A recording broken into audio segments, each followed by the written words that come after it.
नमस्कार दोस्तों, मैं छोटू लाल सैनी, व्याख्याता CDRK सैनी बीएड क्लासेज पर आप सभी का हार्दिक स्वागत है, अभिनंदन है।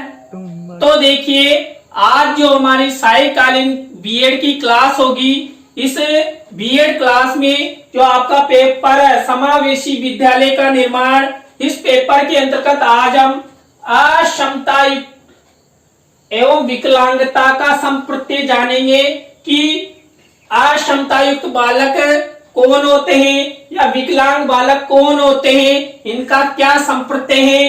अक्षमता युक्त बालक किस तरह का व्यवहार करते हैं या विकलांग बालक किस तरह का व्यवहार करते हैं, इन्हें किस श्रेणी में रखा जाता है, क्यों रखा जाता है। अक्षमता और विकलांगता के कारण उनमें कौन कौन सी विकलांगताएं और अधिक आ जाती है और वो समाज में किस तरह के अपने विचार रखते हैं आदि के बारे में इस वीडियो में अध्ययन करेंगे। तो वीडियो को पूरा देखें, स्किप नहीं करें। और यदि आपने मेरे चैनल को सब्सक्राइब नहीं किया है तो सबसे पहले चैनल को सब्सक्राइब करें और पास ही बेल आइकन का बटन बना हुआ है, उस बेल आइकन के बटन को दबावें, जिससे आपको जब भी मेरे द्वारा मेरे YouTube चैनल पर वीडियो अपलोड की जाती है आपको तुरंत नोटिफिकेशन मिल सके, आप वीडियो को देख सके, ज्ञान प्राप्त कर सके। तो देखिए, आज की क्लास में अक्षमता एवं विकलांगता का संप्रत्यय, अक्षमता एवं विकलांगता का संप्रत्यय के बारे में हम जानते हैं। देखिए, जो स्वस्थ शरीर में स्वस्थ मस्तिष्क का निर्माण होता है। देखिए, आप सभी को पता है कि स्वस्थ शरीर में स्वस्थ मस्तिष्क का निर्माण होता है।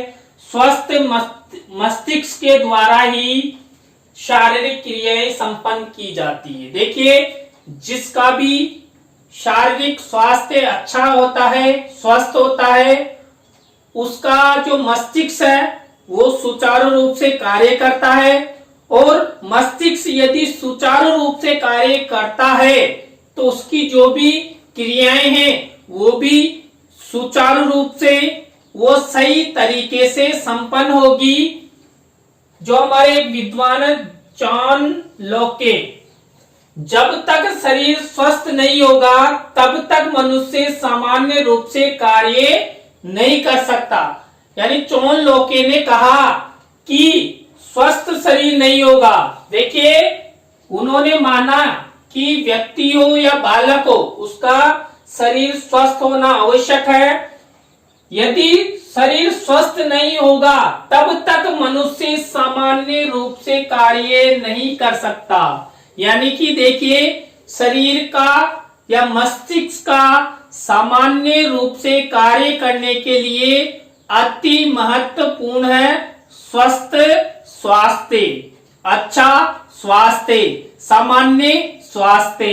इसके बाद देखिए, शारीरिक स्वास्थ्य व्यक्ति के विकास एवं कार्य को प्रभावित करता है। देखिए, यदि किसी व्यक्ति का स्वास्थ्य अच्छा है तो उसके विकास एवं कार्य को प्रभावित करता है। यानी कि यदि व्यक्ति का स्वास्थ्य अच्छा है तब भी उसके विकास और कार्य को प्रभावित करेगा, और उसका स्वास्थ्य अच्छा नहीं है, अस्वस्थ है, तब भी उसके विकास और कार्य को प्रभावित करेगा। यदि किसी व्यक्ति का शारीरिक स्वास्थ्य ठीक नहीं होता है तो उसमें कार्य करने के प्रति अक्षमता उत्पन्न होती है। यानी कि जिस व्यक्ति का या जिस बालक का शारीरिक स्वास्थ्य ठीक नहीं होता है उसमें कार्य करने के प्रति अक्षमता उत्पन्न होती है। कार्य करने की दर या क्षमता कम हो जाती है, उसकी कार्य करने में रुचि नहीं होती है या वो बिल्कुल भी कार्य नहीं करता है। यानी कि स्वस्थ जो शारीरिक स्वास्थ्य है वो ठीक होना आवश्यक है। यदि व्यक्ति का या बालक का शारीरिक स्वास्थ्य ठीक नहीं है तो उसमें कार्य करने के प्रति अक्षमता उत्पन्न होगी। अतः वह अक्षमता के कारण शारीरिक रूप से विकलांगता की श्रेणी में गिना जाएगा। यानी कि देखिए, व्यक्ति हो या बालक हो, उसको शारीरिक विकलांगता की श्रेणी में कब गिना जाएगा?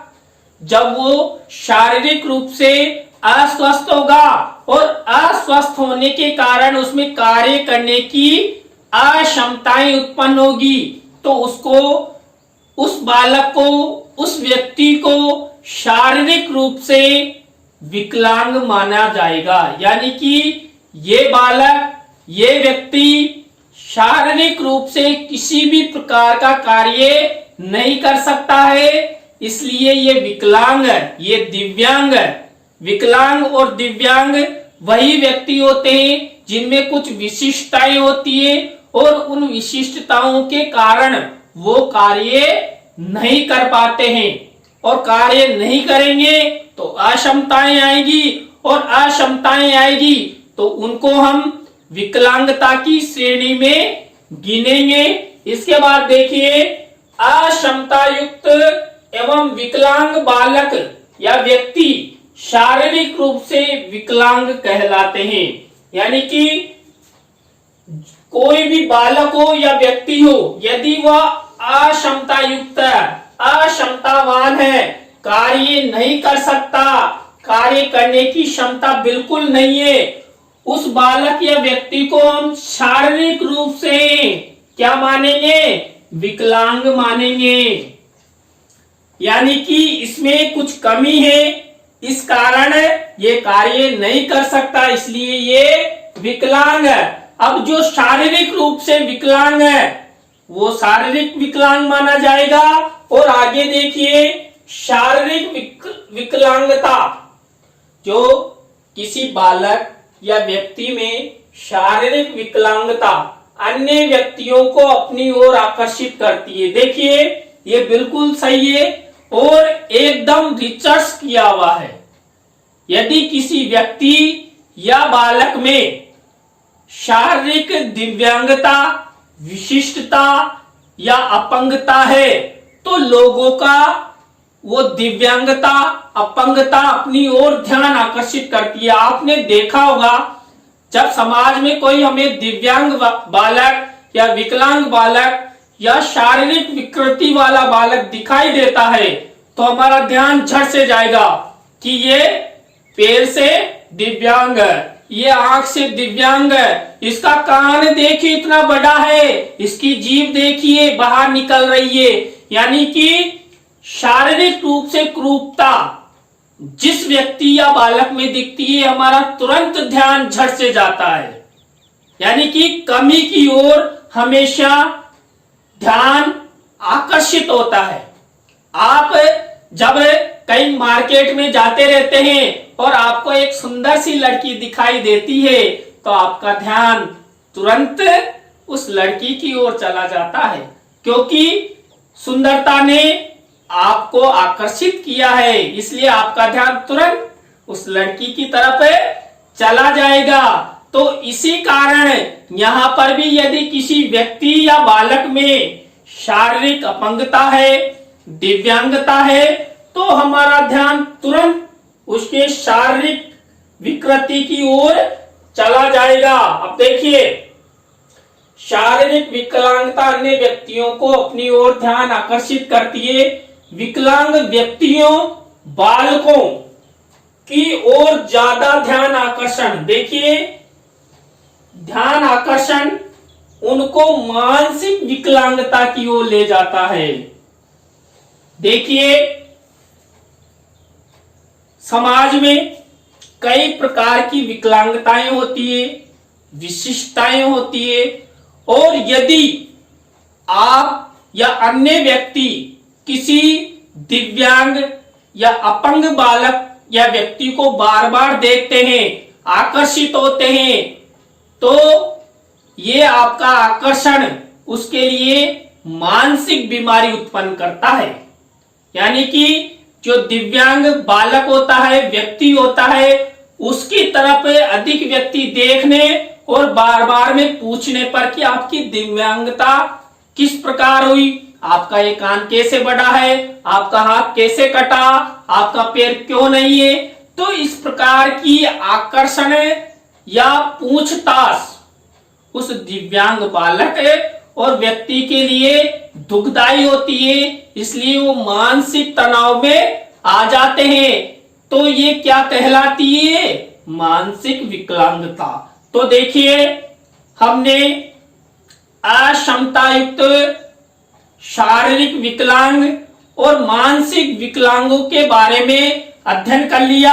आपको अच्छी तरह समझ में आ गया होगा कि जो व्यक्ति अक्षमता युक्त होता है वो शारीरिक दिव्यांग कहलाता है, और हम किसी दिव्यांग या अपंग को बार बार देखते हैं या बार बार प्रश्न करते हैं तो वो मानसिक विकलांगता का शिकार हो जाता है। और मानसिक विकलांगता का शिकार हो जाने से वो मंदबुद्धि बालक हो सकता है या मानसिक विकृति से ग्रसित हो सकता है, पागल हो सकता है, या किसी को मार भी सकता है, पीट भी सकता है, किसी के प्रति गुस्सा क्रोध भी कर सकता है, किसी के प्रति कुंठा भी उत्पन्न कर सकता है। और इस तरह ज्यादा मानसिक तनाव में आने से जो दिव्यांग बालक है या व्यक्ति है उनको हार्ट अटैक जैसी बीमारी भी उत्पन्न हो सकती है। शारीरिक रूप से अक्षमतावान या अपंग या विकलांग जो बालक होते हैं वो सामान्य बालकों की तुलना में अधिक असफल होते हैं। यानी कि जो शारीरिक रूप से अपंग होते हैं या अक्षमतावान होते हैं या विकलांग होते हैं या दिव्यांग होते हैं, ये बालक जो सामान्य बालक होते हैं उन बालकों की तुलना में अधिक असफल होते हैं। यानी कि कुल मिलाकर जो अपंग बालक है या व्यक्ति है, अक्षमता युक्त बालक है या व्यक्ति है, या विकलांग बालक है या व्यक्ति है, वो अधिक असफल होते हैं।